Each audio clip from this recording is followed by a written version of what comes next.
তবে ভাইরা বাপিরা মা বোনেরা আমার ওই সমাজে ওই লোকটাকে না ছোট্ট একটি বাচ্চা বলল, গো আব্বা জান তুমি আমাকে 300 টাকা দাও, আমি মাদ্রাসাতে কোরআন শরীফ পড়তে যাব কিনে নিয়ে।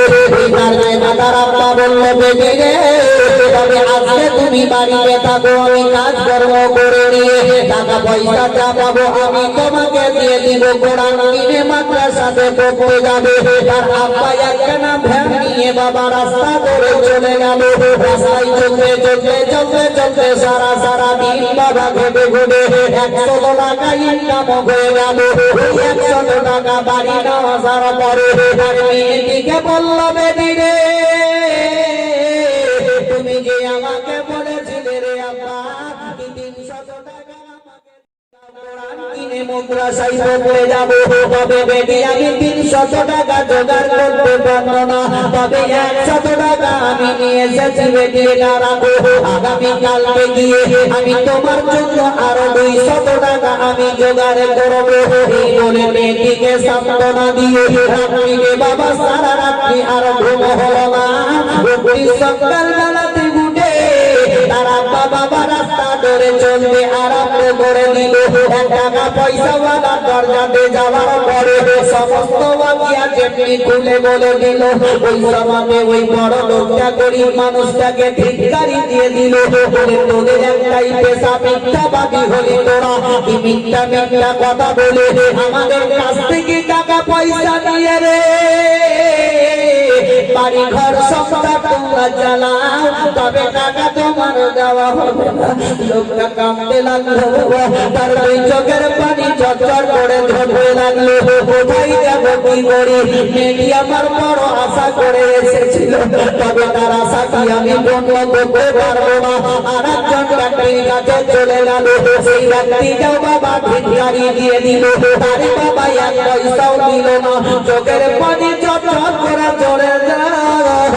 কি বলে বেটিকে আমি বলবো, বেটি রে আমি তোমার আশা পূর্ণ করতে পারলাম না। আমার বেটি রাস্তা ধরে চেয়ে থাকবে, আমার আব্বা আসবে টাকা দিবে, আমি কোরআন কিনে মাদ্রাসায় পড়তে যাবো, তবে আমি কি বলে তাকে জবাব দিব।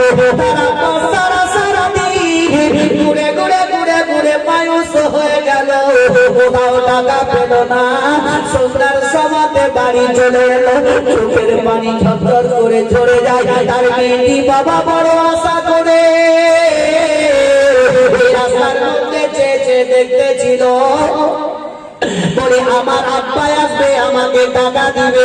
যেমনি বাড়িতে পৌঁছে গেল, তার মেয়েটি ধরে ধরে ধরে ধরে তার আব্বার কাছে গিয়ে বললে, আব্বা গো তুমি আমাকে টাকা 200 টাকা দাও, কেননা আমার 100 টাকা গতকালকার ছিল, 300 টাকা হয়ে যাবে।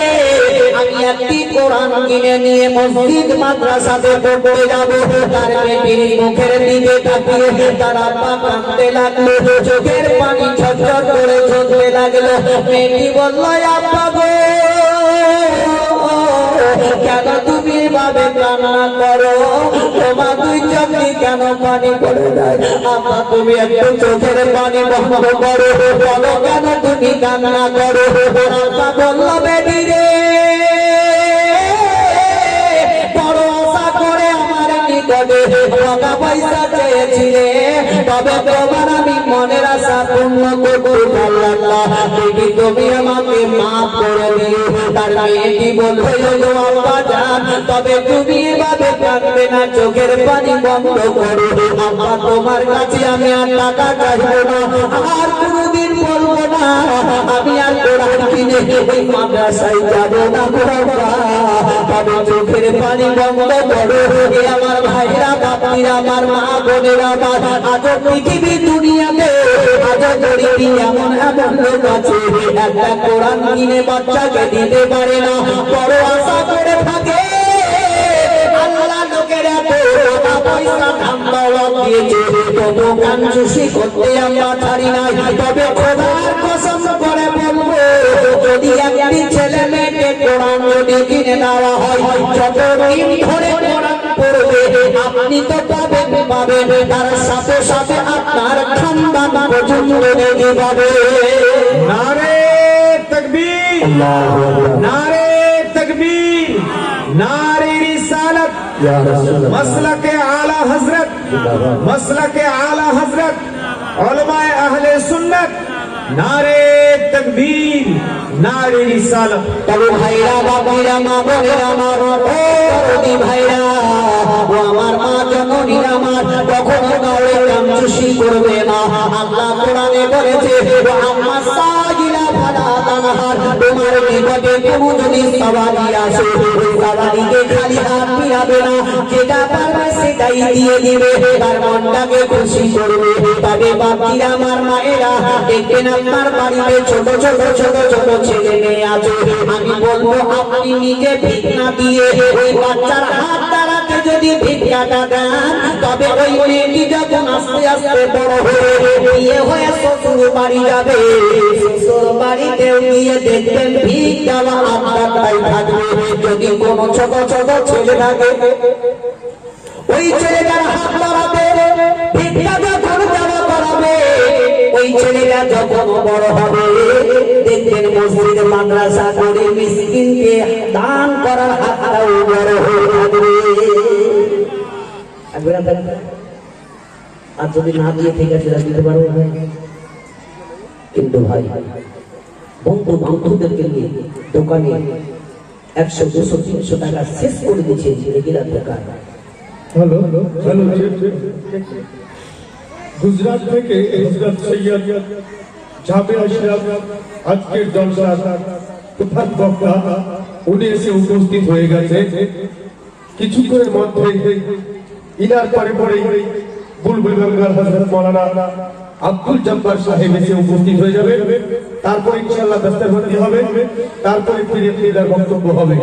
তাই যারা বাইরে ঘোরাফেরা করছে দেরি না করে অতি শীঘ্রই জলসার মহফিলে এসে উপস্থিত হয়ে যায়।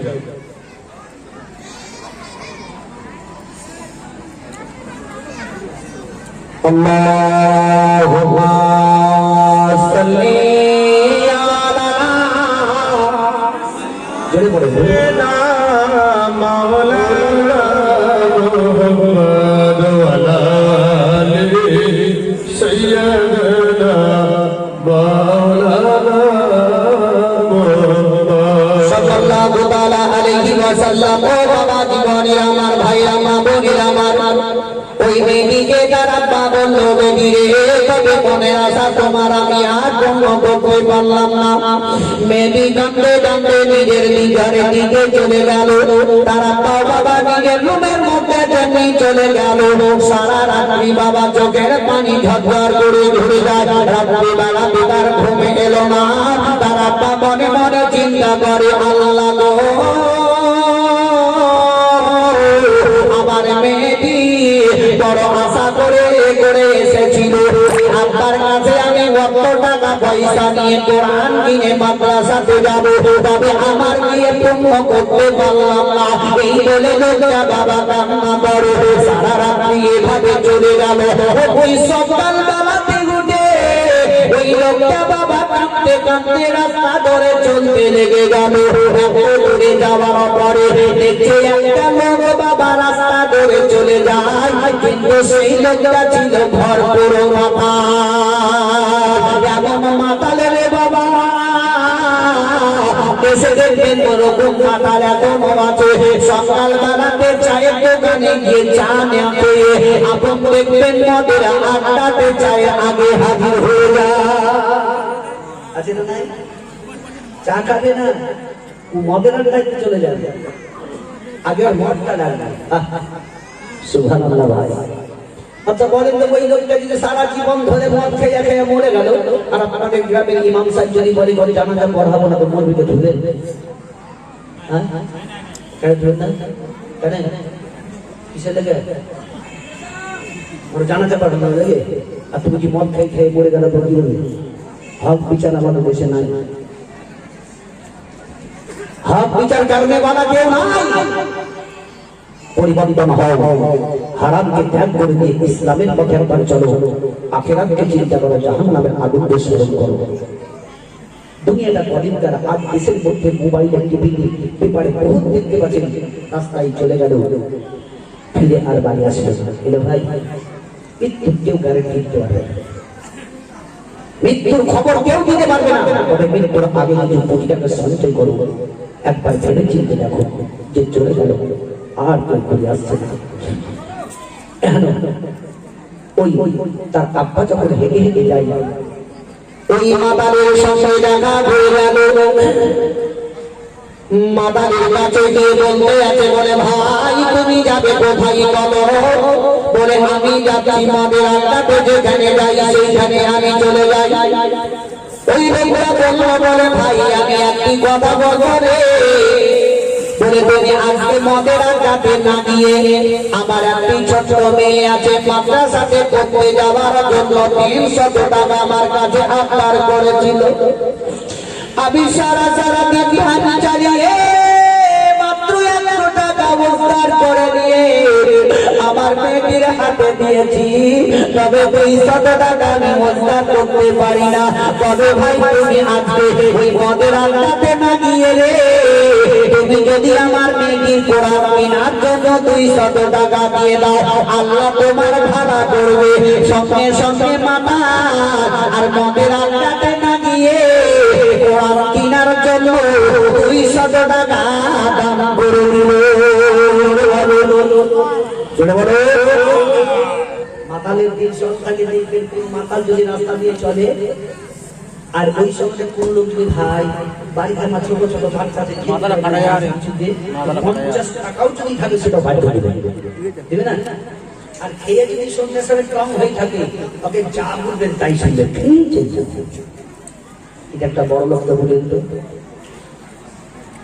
কোন লোক যদি বলে দেয় যে ভাই আমার বাড়িতে ছোট ছোট বাচ্চারা বাড়ির জন্য তুলে যাচ্ছে, কি যে থাকে না দিবেন?